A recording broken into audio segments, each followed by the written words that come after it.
Boker Tov Chavrim, I'm Stephen Ben-Nun. You're watching Israeli News Live. Good morning, friends, and just wanted to bring to your attention here on October the 7th, this was released this morning that Russia is pondering the relaunch of its military bases in Cuba and Vietnam, according to a deputy defense minister.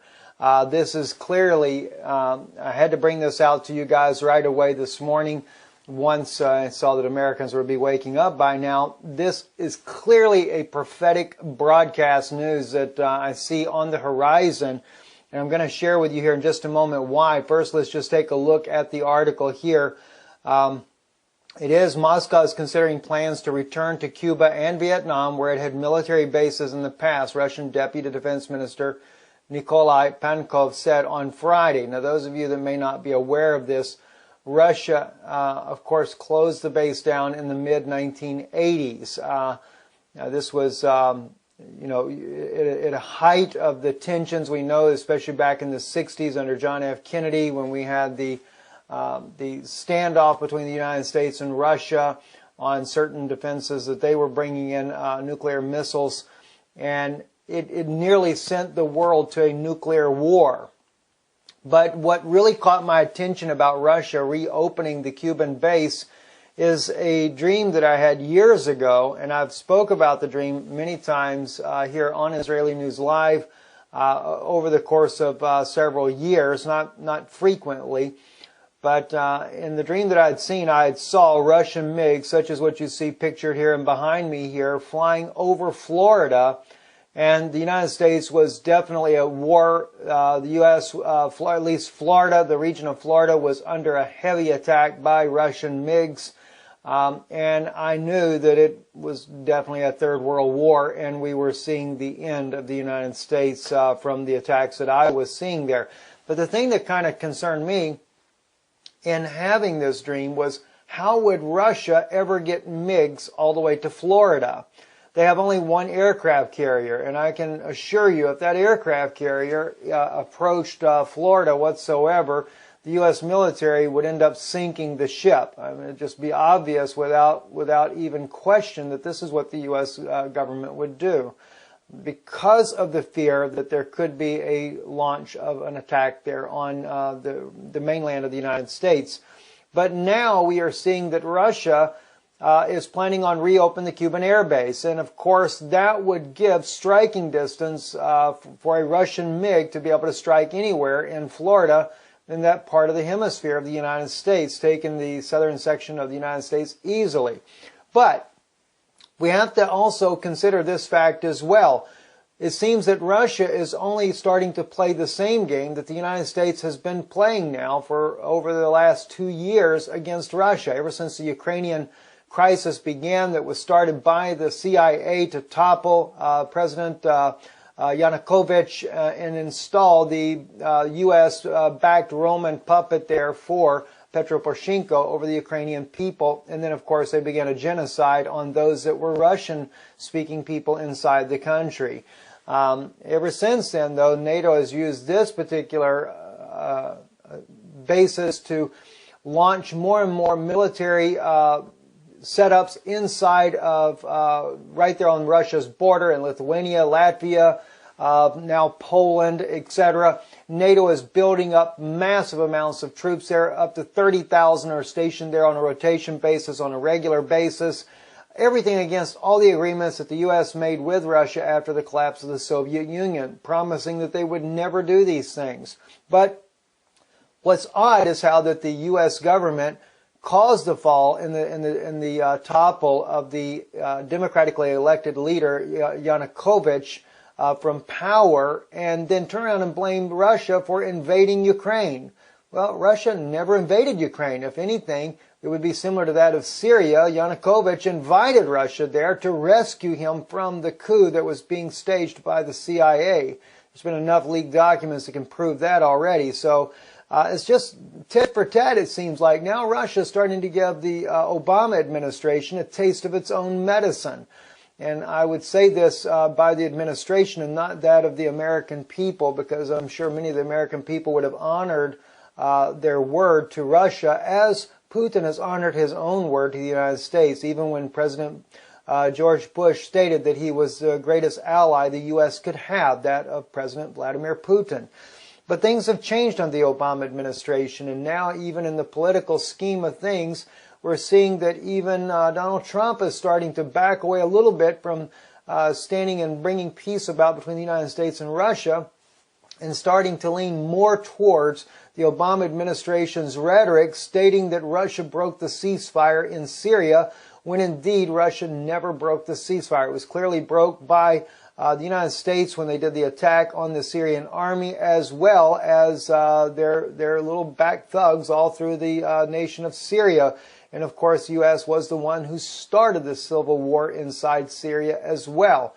So it's clearly an aggression on the Obama administration.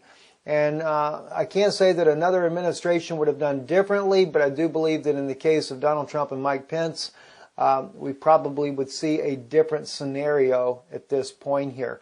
So I clearly can see, now that I'm seeing that Russia is looking at reopening the Cuban base there, no doubt they will once again station their Russian MiGs there in Cuba as a deterrent with the United States. And even if there is a war that breaks out in the Middle East, it will give them striking distance to Florida, and the dream that I saw will become a reality, a vision. And that would be something that could be fulfilled in the near future. Good news of that is that it may be a little further out. We may not be seeing the war right yet on the horizon. It might be a little further out now for the timing for Russia to move in defenses there. But that could be done practically overnight with Russia as well. So I just don't know what's going to happen. The other thing, speaking about visions and dreams and things here, we see that Russia's Black Sea Fleet is now in the Mediterranean, Mediterranean there, and the prowess in Syria. A think tank is beginning to look at this. This is given the Black Sea Fleet a new purpose, as we see 5 Russian warships there cruising there in the Mediterranean near Syria. But it also reminds me of the famous biblical prophecy I shared with you the other day. And let me just pull that up real quick, because I forget if that was in Jeremiah. I think that's in Jeremiah chapter 49 when we were discussing this the other day.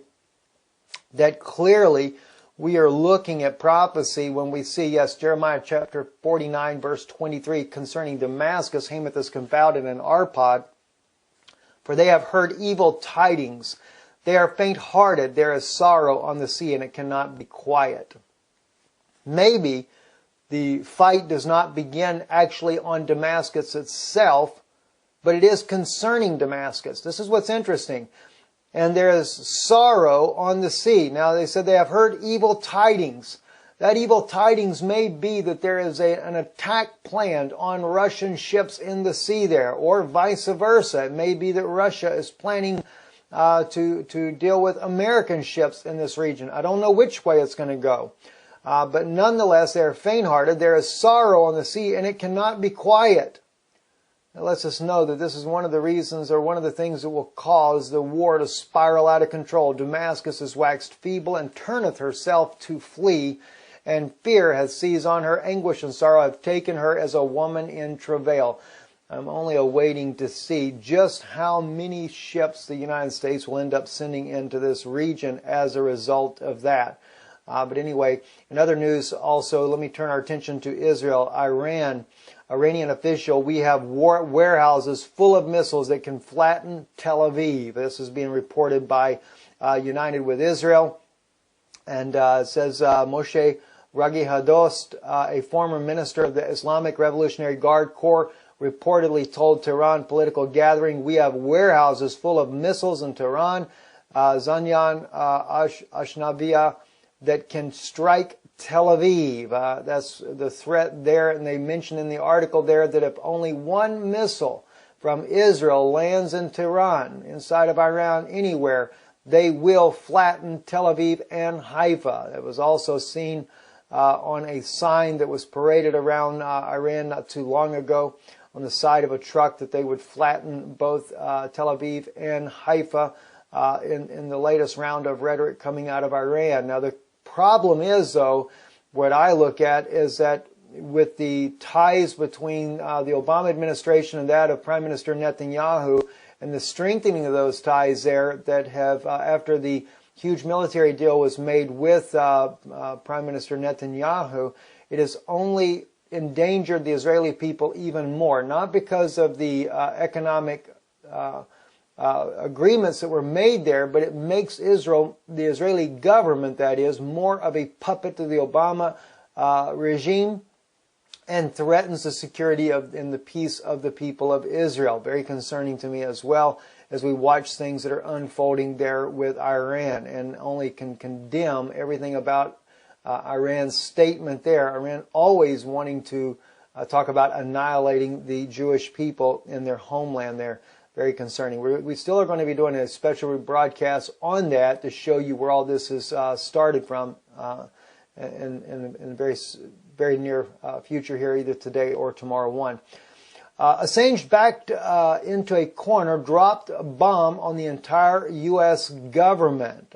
He's getting ready to release a new document about Hillary Clinton. Julian Assange and WikiLeaks have done this world a great service. While they are not a group actually hacking agencies, they have spent more than 10 years collecting and validating, archiving, and dismantling information that people deserve to see. WikiLeaks has played a major role in exposing Hillary Clinton, as well as many others have made great attempts that lack the physical evidence hidden in the government documents. When Assange released everything, he had exposed the DNC for rigging the elections in favor of Hillary, as we already know, over Bernie Sanders. But now he's dropped a new crumb, and he is waiting to see who will pick it up and who will run with it. Emails released will unequivocally show that Hillary Clinton is the founder of ISIS and Barack Hussein Obama helped her.